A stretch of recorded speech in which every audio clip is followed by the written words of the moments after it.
दोस्तों, हमारी भारत भूमि आयुर्वेद का खजाना है।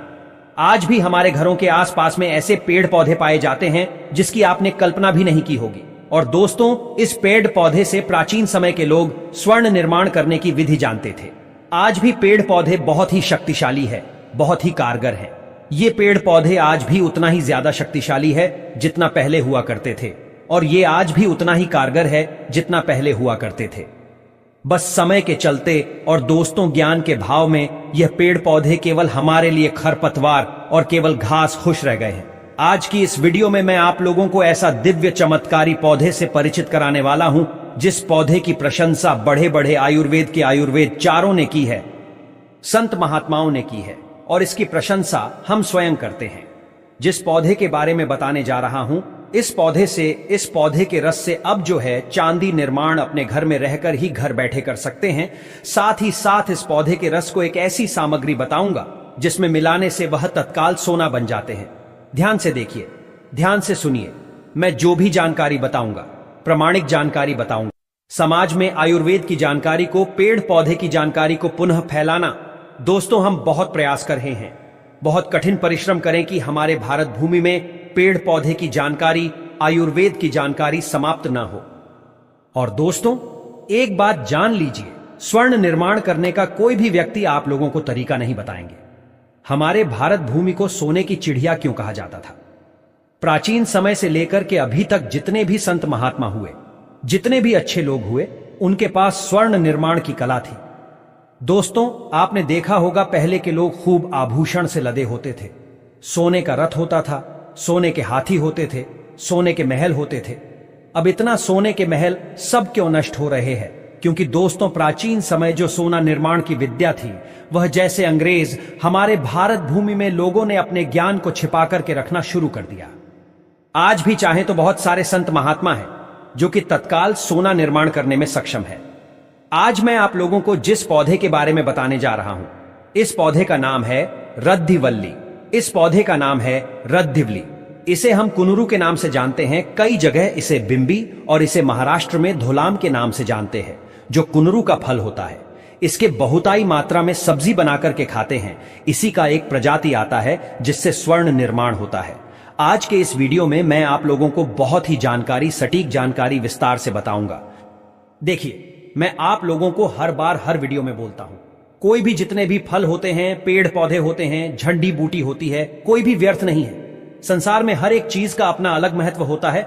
बस उस महत्व को जानने वाला सीख जाए। जैसा कल के वीडियो में भी बताया था, भगवान ने यह चीज ऐसे ही नहीं बनाई है, कुछ ना कुछ कारण है और कुछ ना कुछ लाभ प्राप्त होते हैं इससे हमें। जैसे अगर कोयला को जान गए तो कोयला को हीरा बना सकते हैं, और हीरा आपके पास में नहीं जाने तो केवल आपके लिए वो कोयले है।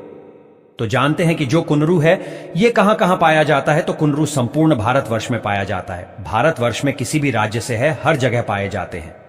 एक बात बताना मुझे, ये जो कुनरू है, जिसे कई जगह बिंबी बोलते हैं, इसे रद्धिवली बोलते हैं, धोला बोलते हैं, इसे आपके यहां किस नाम से जानते हैं? कृपया कमेंट सेक्शन में जरूर बताना, ताकि बहुत सारे लोग हमारे कमेंट को देखते हैं। जब आप लोग वीडियो में कमेंट करते हैं, उस कमेंट को बहुत सारे लोग आकर के रीड करते हैं। तो दोस्तों, आपके द्वारा किए गए कमेंट को वो देखने के लिए आएंगे। चलिए जानते इसकी तुलना खीरा से की जाती है, क्योंकि 95% खीरा में भी पानी होता है और इसमें भी होता है, और इसकी प्रकृति ठंडी होती है। इसलिए जो गर्म तासीर वाले लोग अगर इसका सेवन करते हैं तो ये शरीर की गर्माहट को दूर करती है। आइए इसका आयुर्वेदिक लाभ जानेंगे, फिर स्वर्ण निर्माण करने का बीच में ही विधि बताऊंगा। तो इसके प्रथम आयुर्वेदिक प्रयोग है। भयानक से भयानक अगर कान में दर्द हो रहा है, ध्यान से सुनिए, भगवान न करे किसी को कान के दर्द हो, कान में पेन हो या ईयर पेन हो, लेकिन अगर कान में दर्द होता है तो केवल इसके पत्ते के 5 बूंद रस 2 बूंद सरसों के तेल में मिला ले, और थोड़ा सा गुनगुना करके अगर 2 से 3 बूंद कान में डाला जाए तो भयानक से भयानक अगर कान में तेज दर्द हो, एक ही बार के प्रयोग से कान में कैसा भी आपके दर्द हो रहे हैं, वो दर्द झट से समाप्त हो जाएंगे। दूसरा प्रयोग सुनिए, अगर आपके मुंह में छाले हैं या फिर जीभ में छाले हो गए हैं, जैसे कि हर चीज खाने के कारण है, जैसे कि अगर हम पे पदार्थ पीते हैं, पे पदार्थ में जैसे कि कॉफी आ जाते हैं, चाय आ जाते हैं, अगर हम थोड़ा सा गर्म कॉफी चाय पिए तो हमारे छाले जीभ में पड़ना बहुत ही आसान बात है। तो अगर जीभ में घाव पड़ जाते हैं, छाले हो जाते हैं, तो आपको करना क्या है? हर एक कुनरू का फल लेना है। हर एक कुनरू का फल ले लीजिए और इसे 2 टुकड़े में लीजिए। इसके फल को चूसना है। दोस्तों, इसके फल में कसैलापन पाया जाता है। इसके फल में क्या होता है? इसके फल में कसैलापन पाया जाता है जो कि आपके जीभ के छाले को ठीक करते हैं। यह गजब का प्रयोग है। और भी इसके 2 लाभ बताऊंगा, वीडियो ध्यान से देखिए। इसके बाद सांप और बिच्छू के जहर को दूर करने का यह रामबाण दवा है। अधिकतर लोग जब बिच्छू डंक मारते हैं बहुत परेशान हो जाते हैं, उनके हाल बेहाल हो जाते हैं। भगवान न करे किसी को बिच्छू डंक मारे, भगवान न करे किसी को सर्प काटे। लेकिन ये जो जानकारी है सर्प बिच्छू, इसके माध्यम ऐसे ठीक होते हैं। यह जानकारी आपको जरूर आने वाले समय में काम आएंगे। आप इसका लाभ जानेंगे, दूसरे को भी इसका लाभ जरूर बताना। तो अगर किसी को अगर बिच्छू ने डंक मारा, भगवान न करे किसी को डंक मारे, अगर गलती से डंक मार दिए है तो काम करना, कड़वा कुनरू आपको ढूंढना है। वैसे कुनरू की 2 प्रजाति होती है। एक मीठा कुनरू होता है और एक जो होता है कड़वा कुनरू। तो आपको कड़वा कुनरू ढूंढना है और कड़वा कुनरू को दोस्तों पिस करके जहां पर बिच्छू ने डंक मारा है वहां पर लगा दीजिए। केवल 15 से 20 मिनट लगेंगे। बिच्छू के जहर उतरेंगे ही उतरेंगे दोस्तों, झड़ से ही समाप्त हो जाएंगे। दोबारा बिच्छू के फिर जहर आपके ऊपर में नहीं लगेंगे। कहने का मतलब है बिच्छू के जहर जो विष होता है उसी समय समाप्त हो जाएंगे। तो ये बिच्छू के जहर उतारने का रामबाण भी दवा है। अब सांप के भी जहर को उतारने का काम करते हैं। एक संत ने हमें बताया कि 3 अगर कुनरू का फल अगर सर्प काटे है, उसी टाइम उसे एक कड़वा कुनरू का फल खिला दीजिए और बीच में 1-2 घंटे गैप में फिर खिला दीजिए। इसके बाद 1-2 घंटे के गैप में फिर खिला दीजिए। तो जो सर्प के जहर होता है वो दोस्तों समाप्त हो जाता है। लेकिन फिर भी यह प्रयोग नहीं करना है। मैं ये जानकारी आप लोगों के ज्ञान बढ़ाने के लिए बताए हैं, क्योंकि कुछ जनरल नॉलेज भी रखना बहुत जरूरी है। अब कुछ इसका 2 और 3 प्रयोग बता दूं, जो प्रयोग आपको बहुत ही निकट भविष्य में काम आएंगे। आयुर्वेद की जानकारी को आप एकत्रित करके रखें। जितने भी जानकारी बताता हूं पेन कॉपी में लिख करके रखा करें। यह जानकारी आपको बहुत आगे काम आएंगे। दोस्तों, यह आपके जीवन को बदल कर के भी रख सकते हैं। आप घर का वैद्य बन सकते हैं। वैद्य बनकर करके लोगों के उपचार भी कर सकते हैं। दोस्तों, इसका चौथा लाभ है, अगर मुख में बहुत ही ज्यादा दांत दर्द हो रहे हैं, मुख के मतलब जैसे कि अगर आपके दांत में सड़न आ गए हैं, दांत में कीड़े लग गए हैं और दांत में बहुत ही ज्यादा तेज पेन हो रहे हैं, तो कड़वा कुनरू को मुख में दबाने से, अर्थात जिस हिस्से में दांत में दर्द हो रहे हैं वहां पर कड़वा कुनरू को दबाइए, पिस करके दबाइए, तो दांत के दर्द, दांत में लगे कीड़े और पारिया ये झड़ से समाप्त हो जाते हैं। अब जानते हैं एक और प्रयोग। इसके बाद लोगों को स्वर्ण निर्माण करने का तरीका बताऊंगा। वीडियो को स्किप नहीं करना है। कड़वा कुनरू से पेट के कीड़े खत्म होते हैं।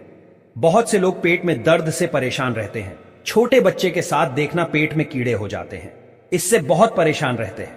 तो छोटे बच्चे को अगर आधा कड़वा कुनरू खिला दिया जाए तो उनके जो पेट में कीड़े मर जाएंगे और पेट के दर्द से छुटकारा पा जाएंगे। अब जानते हैं स्वर्ण निर्माण करने का तरीका। दोस्तों, यह प्रयोग स्वर्ण निर्माण करने का जो मैं तरीका बता रहा हूं, इसे भगवान शंकर ने परशुराम को बताया था। भगवान शंकर ने एक प्राचीन ग्रंथ है वनस्पति शास्त्र, उसमें भगवान शंकर ने परशुराम को स्वर्ण निर्माण करने का तरीका बताया था। तो देखिए, सर्वदा कल्याण में रत रहने वाले हे परशुराम। अब दूसरे कल्प को सुनाता हूं, ये कौन बोल रहे हैं? भगवान शंकर बोल रहे हैं। कहते हैं कि कटु स्वाद और रक्त बीज वाली रिद्धि वलली कटु स्वाद, अर्थात स्वाद में कड़वा हो, और रक्त बीज वाली अर्थात दोस्तों जिसके जो बीज हो वो लाल कलर की हो। हम सब घर में जितने भी कुनरू का सब्जी बनाते हैं उसके बीज कौन से कलर के होते हैं? इनकी जो कलर होते हैं व्हाइट कलर के। लेकिन स्वर्ण निर्माण में जो रक्त कलर के बीज वाले कुनरू होते हैं इसका प्रयोग होता है। और यहां पर भी लिखे हैं कटु रक्त बिंबी कुनरू, नाम भी लिख दिए। ध्यान से देखिए तो इस नाम की लता को ला करके, अर्थात ये जो कुनरू है, कड़वा कुनरू जिसके बीज लाल कलर के हों, इसके लता को ला करके उसके रस को निकालने के पश्चात, अर्थात कुनरू के रस को निकालने के पश्चात ताम्र को शुद्ध करके, ताम्रा अर्थात तांबे को शुद्ध करना है। कौन से तांबे का प्रयोग करना है स्वर्ण निर्माण में? दोस्तों, आपको सफेद कलर के तांबे का प्रयोग करना है। बाद में मिलावट के बाद तांबे की कलर आती है, लेकिन आपको सफेद कलर की तांबे लेनी है। तो तांबे को शुद्ध करके अग्नि में द्रवित करने के उपरांत, अर्थात अग्नि में आपको पिघलाना है, आग के माध्यम से पिघलाना है। पिघलाने के उपरांत उसके ऊपर इसके रस को डालने पर वह ताम्र निश्चित रूप से गंगे नामक का सोना बन जाता है। अब कल्पना कीजिए, क्या कल्पना कीजिए कि इसके रस को, अर्थात कटु ये जो बिंबी है, रिद्धिवली है, ये कुनरू है, इसके रस को अगर पिघला के जो तांबे है, सफेद कलर की जो तांबे है, अगर उसके साथ में इसके रस को डाला जाए तो दोस्तों तत्काल गांगे नामक स्वर्ण निर्माण हो जानते हैं। दोस्तों गांगे नाम के जो स्वर्ण है, इसे उच्च क्वालिटी को स्वर्णा कहते हैं। जिस प्रकार गंगा मियां पवित्र है, उसी प्रकार गांगे नाम का जो स्वर्ण है यह पवित्र है। इसे देवता ग्रहण करते हैं। और एक और प्रयोग बता रहे, भगवान शंकर कहते हैं कि ऐसे ही रांगा को भी द्रवित करके, अर्थात जो रांगा है उसे भी द्रवित की भाषा में पिघलाना। तो ऐसे ही रांगा को अगर पिघला करके उसमें इसके रस को मिलाने पर, अर्थात दोस्तों इसमें कुनरू के जो पत्तियां हैं, इसके रस को मिलाने पर वह रांगा उसी समय कुंद पुष्प की प्रभा के समान रजत बन जाता है। कुंदरू पुष्प की प्रभा के समान रजत बन जाता, अर्थात तत्काल वह चांदी बन जाता है।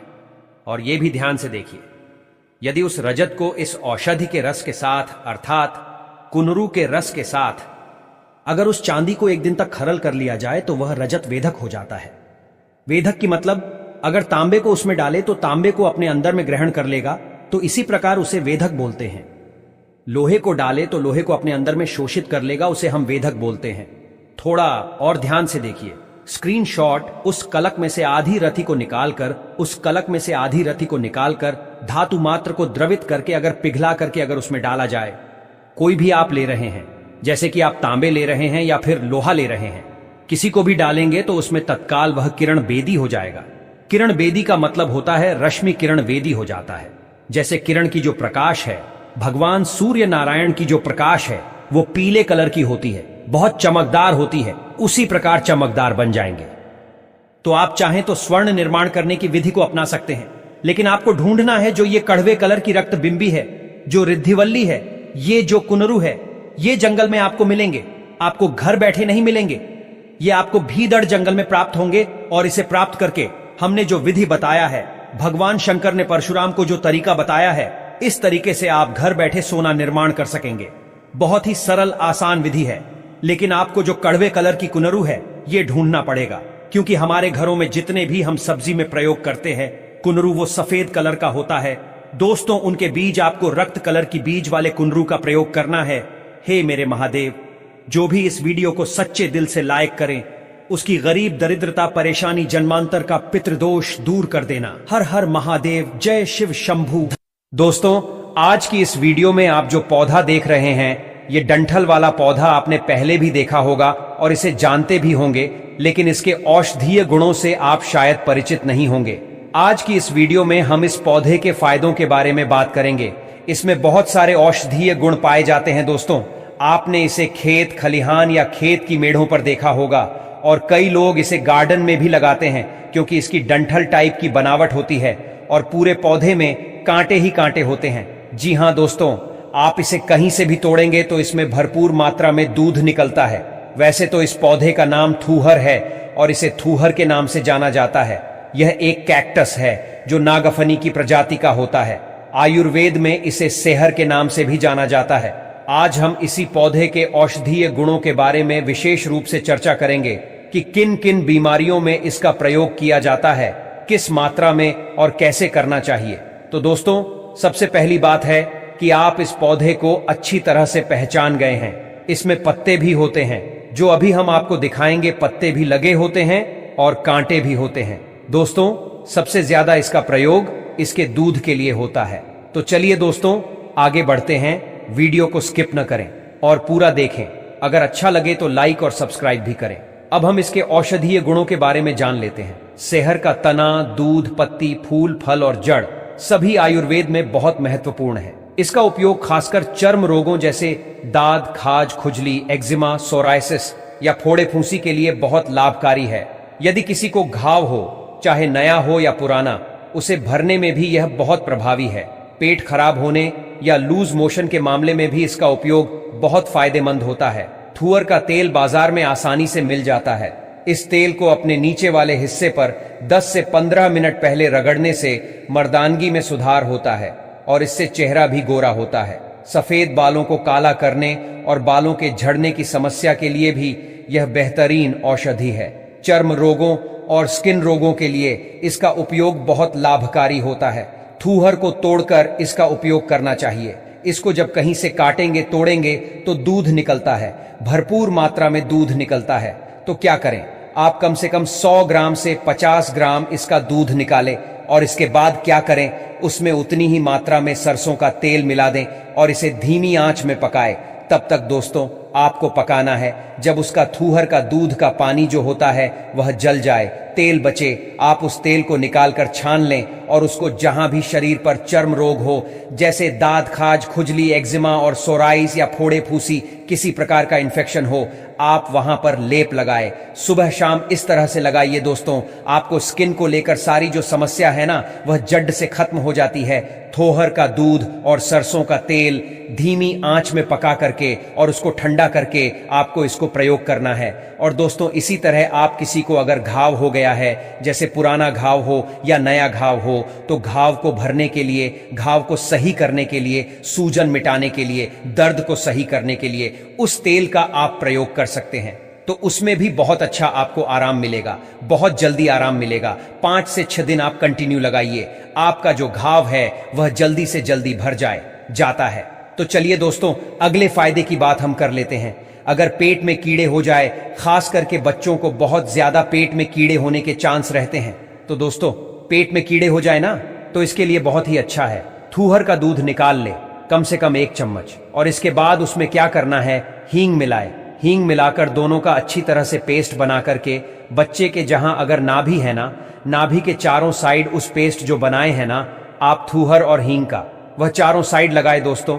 अगर बच्चे के पेट में कीड़े होंगे वह मार देंगे और लेटरिन के माध्यम से वह बाहर निकल आएंगे। तो पेट के कीड़े मारने के लिए भी बहुत बेहतरीन यह औषधि है, चमत्कारी है दोस्तों। यह पेट के कीड़े ही नहीं मारता है, जैसे पेट में गैस बनने की समस्या हो, कब्ज की समस्या हो या फिर जलोद की समस्या हो, किसी भी प्रकार की पेट संबंधित समस्या को सही करने के लिए यह नुस्खा बहुत प्रभावी है दोस्तों।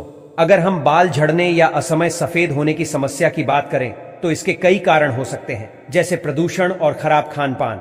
इन समस्याओं के लिए थूहर किसी वरदान से कम नहीं है। इसका उपयोग करके आप अपने झड़ते हुए बालों को रोक सकते हैं और असमय सफेद हो रहे बालों को काला कर सकते हैं। इसके लिए थूहर का दूध और सरसों का तेल लें, इसे धीमी आंच पर पकाएं जब तक थूहर के दूध का पानी पूरी तरह से जल न जाए और केवल तेल बच जाए। इस तेल को छानकर किसी बोतल में रख लें।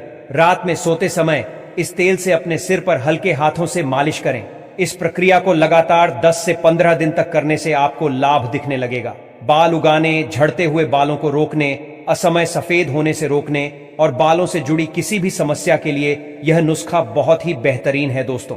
अब अगले लाभ के बारे में बात करें तो अगर किसी के दांतों से खून आने की समस्या होती है, मुंह से बदबू आती है, दांत सड़ने लगते हैं या कीड़े पड़ जाते हैं, तो गलत खान पान, गुटखा, बीड़ी, पान, सिगरेट आदि के कारण यह समस्याएं हो सकती हैं। तो दोस्तों ऐसे समय में आप थूहर का उपयोग कर सकते हैं। इसके लिए आपको थूहर की झाड़ी ले आनी है और उसे छोटे छोटे टुकड़ों में काटकर सुखा लेना है। सूखने के बाद इसे रख लें। एक छोटा टुकड़ा मुंह में लें और उसे चबाते रहें जैसे चिंगम चबाते हैं। ध्यान रखें थूहर का रस अंदर नहीं लेना है। उसे चबाने के बाद लार को बाहर फेंक दें। यह प्रक्रिया अगर आप सुबह सुबह या रात में सोते समय करते हैं तो आपके दांतों की समस्याएं जैसे मसूड़ों से खून आना, दांत सड़ना, मुंह से बदबू आना और पायरिया की शिकायत दूर हो जाएगी। थूहर का उपयोग बहुत सारी बीमारियों को ठीक करने में किया जाता है। आज हमने थूहर के कुछ फायदों के बारे में बताया कि थूहर के दूध का प्रयोग करके आप कई बीमारियों से छुटकारा पा सकते हैं। उम्मीद है कि आज की जानकारी आपको अच्छी लगी होगी। अगर अच्छी लगी तो एक लाइक जरूर कर दें, इससे मेरा मनोबल बढ़ेगा और मैं आपके लिए ऐसे ही